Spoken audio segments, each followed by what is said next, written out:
Welcome to iLecture Online, and today, continuing with physics in terms of fluid dynamics, we're now going to talk about a topic which is very interesting, very practical, and sometimes very confusing. It's called Bernoulli's equation. It has to do with fluid flow, and typically fluid flow through a pipe, but it can also be applied to other examples. And because there's so many different applications, I'm going to show you a set of examples. I have planned 7 examples of how we can look at Bernoulli's equation. So you may say, what is Bernoulli's equation? Now, we're not going to derive the equation, but let me say what Bernoulli came up with. He took the pressure in a fluid, the velocity in a fluid, and the height of the fluid relative to some reference point into an equation so that we could relate those 3 concepts to each other. So pressure, velocity, and height of the fluid all are related to one another, and he put it together into what he called Bernoulli's equation. But starting out, we're going to say that the pressure at any point inside the pipe plus rho GH of the fluid, now rho would be the density of the fluid, g is of course the acceleration due to gravity, and height is the height above some reference point, plus 1/2 rho v squared. Again, rho is the density of the fluid and v is the velocity of the fluid through the pipe. And again, it doesn't have to be through a pipe, but for simplicity, let's start there. And he said that those 3 terms combined are always constant. So, which means that if one increases, something else has to decrease. For example, when the pipe gains height, so that this term becomes bigger, something else has to become smaller. Now, in this particular case, since the pipe doesn't change in diameter, the velocity at point 1 must equal the velocity at point 2. So we know that that must be the same no matter what.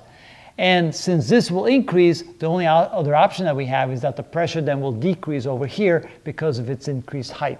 And that's how Bernoulli was able to manipulate what happens in fluid flow. Now, let's write down the equation. So at point 1, we could say pressure at point 1 plus rho GH at 1 plus 1/2 rho V at 1 squared must equal, since it's constant, to these 3 terms combined at point 2. So we can say pressure at 2 plus rho GH at 2 plus 1/2 rho V2 squared. Now, in this particular case, since the diameter of the pipe doesn't change, and we know that dV dt, which is equal to A times V, must also be constant. And therefore, we can say that A1 V1 must equal A2 V2. And if A doesn't change, then V cannot change. So that shows that the velocity must be the same over here and over here. So that means this term and this term are constant. They don't change. In this particular example, of course. Which means that if the height increases, that means that here rho GH2 has increased relative to rho GH1.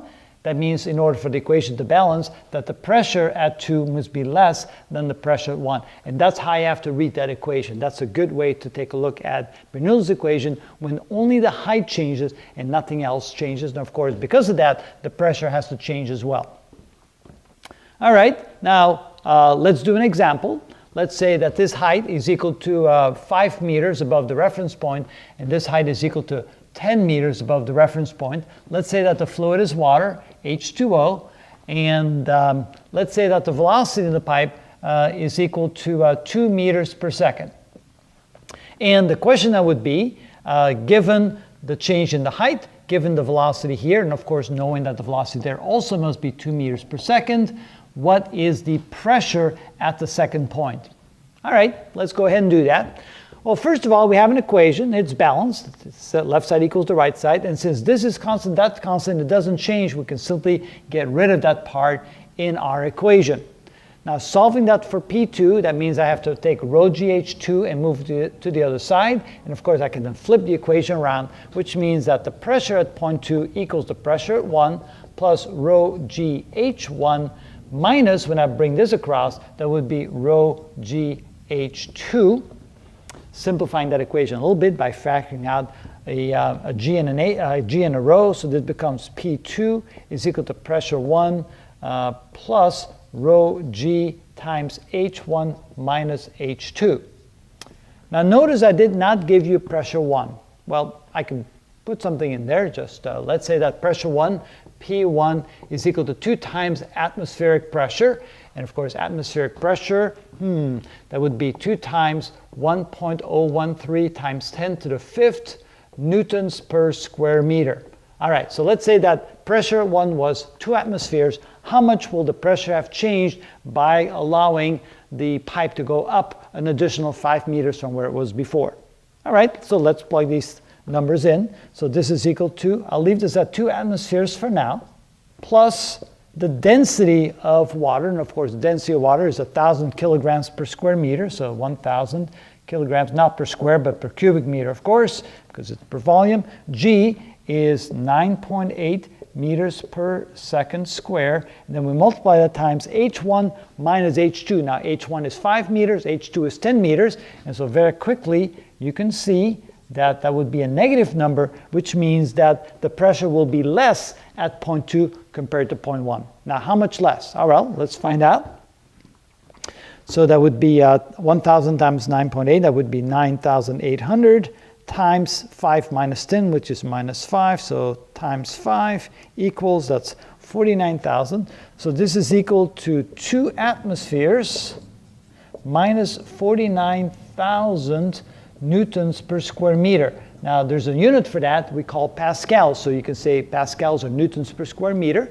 Now, if 1 atmosphere is 101,300 newtons per square meter, what is 49,000 newtons per square meter in terms of atmospheres? So let's do that real quick here. If I have 49,000 newtons per square meter, and we convert that to atmospheres, so 1 atmosphere is equal to 101,300 newtons per square meter. So we can see, if we take that divided by 101,300, one too many, equals, and that would be 0.48 atmospheres. All right, so this can then be written as 2 atmospheres minus 0.48 atmospheres. So we can say this is equal to 1.52 atmospheres. There we go.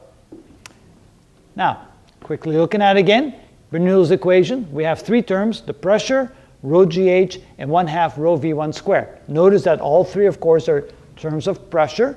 If the velocity goes up, then something else has to come down. If height goes up, something else has to come down. So in this case, the pipe gained height. This became bigger since the equation has to stay constant, or the left side and the right side stay constant. If this goes up, that has to come down, and we just calculated by how much. In our next example, I believe it has something where the velocity changes, and see how that affects the pressure in the pipe.